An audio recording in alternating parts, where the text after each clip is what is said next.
ಈಗ ಕಾಂಗ್ರೆಸ್ನಲ್ಲಿ ಸಿಎಂ ಆಕಾಂಕ್ಷಿಗಳು ಸಾಕಷ್ಟು ಜನ ರೇಸ್ನಲ್ಲಿದ್ದಾರೆ. ಸಿದ್ದರಾಮಯ್ಯ ಹೊರತುಪಡಿಸಿದ್ರೆ ಬೇರೆ ಯಾರು ಆಗ್ಬೋದು ಸರ್ ಮುಖ್ಯಮಂತ್ರಿ? ಅದನ್ನು ನಾನು ಹೇಳೋಕ್ಕಾಗಲ್ಲ. ಬೇಕಾದ ಜನ ನಾನು ಅದನ್ನೇ ಈಗ ಒಂದು ಚಾನಲಿಗೆ ಹೇಳ್ತಾ ಇದ್ದೆ.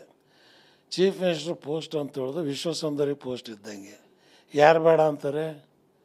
ಸುಂದರಿ ಮದುವೆ 80 ವರ್ಷ ಆದರೂ ಇರಲಿ ನೋಡುವ ಒಂದು ಸಲ ಅಂತಾರೆ. ಸೊ ಹಾಗಾಗಿ ಇವತ್ತು ಸಿದ್ದರಾಮಯ್ಯನವ್ರು ಇರೋ ತನಕ ಆ ಪ್ರಶ್ನೆ ಉದ್ಭವ ಆಗೋದೇ ಇಲ್ಲ. ಅವರಿದ್ದಾರೆ, ರಾಜ್ಯದ ಜನ ಆರಿಸಿದ್ದಾರೆ.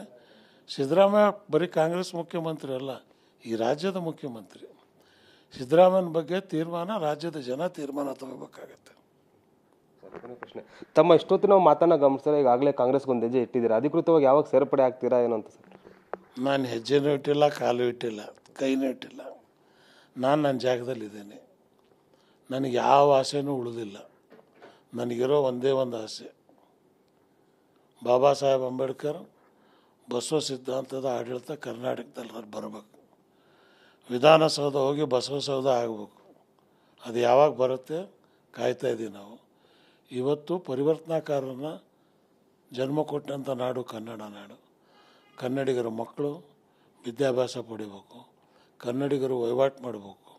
ಇವತ್ತು ಪರರಾಜ್ಯದವರು ದಾಳಿ ಬೆಂಗಳೂರು ಮೇಲೆ ಜಾಸ್ತಿ ಆಗಿದೆ. ಬೆಂಗಳೂರಿನ ಅವಿಗೆ ಬಿಟ್ಟರೆ ಇನ್ನು 20 ವರ್ಷ ಆದಮೇಲೆ ಬೆಂಗಳೂರು ಕೇಂದ್ರಾಡಳಿತ ಪ್ರದೇಶ ಮಾಡಿ ಅಂತ ಕೇಳೋ ಅವಕಾಶ ಇದ್ದಾವೆ. ಆದ್ದರಿಂದ ಕರ್ನಾಟಕದ ಕನ್ನಡಿಗರು ಬೆಂಗಳೂರಿಂದ ವಲಸೆ ಹೋಗಬಾರ್ದು. ಇದು ಕೆಂಪೇಗೌಡರು, ಟಿಪ್ಪು ಸುಲ್ತಾನರು, ಮಹಾರಾಜರು ಕಟ್ಟಿದಂಥ ನಾಡಿದು ಬೆಂಗಳೂರು. ಇದರ ಸೌಂದರ್ಯ ನೋಡಿ ಅನೇಕ ಜನ ಇಲ್ಲಿ ಬಂದು ವಾಸ ಆಗಕ್ಕೆ ಶುರು ಮಾಡಿದ್ದಾರೆ. ವಾಸ ಇರ್ರಿ, ನಾವು ಹೇಳಲ್ಲ, ಇದು ನಮ್ಮದೇ ಅಂತೇಳಿ ಹೇಳಕ್ಕೆ ಹೋಗ್ಬೇಡ್ರಿ. ಇರ್ರಿ, ತಿನ್ನಿರಿ, ಕುಡೀರಿ, ದುಡೀರಿ, ಬದುಕ್ರಿ, ಸಾಯಿರಿ, ಇಲ್ಲೇ ಸಾಯಿರಿ, ಬೇಡ ಅಲ್ಲ. ಆದರೆ ಇದು ನಮ್ಮದು, ನಾವಿದನ್ನು ಬೇರೆ ಮಾಡ್ತೀವಿ.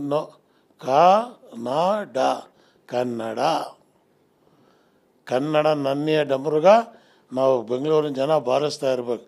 ಬೇರೆಯವ್ರು ಬಂದು ಪಿತಾಜಿ ಮಾತಾಜಿ ಶುರು ಮಾಡಿದ್ರೆ ಕಾಜಿ ಪಾಜಿ ಆಗೋಗುತ್ತೆ.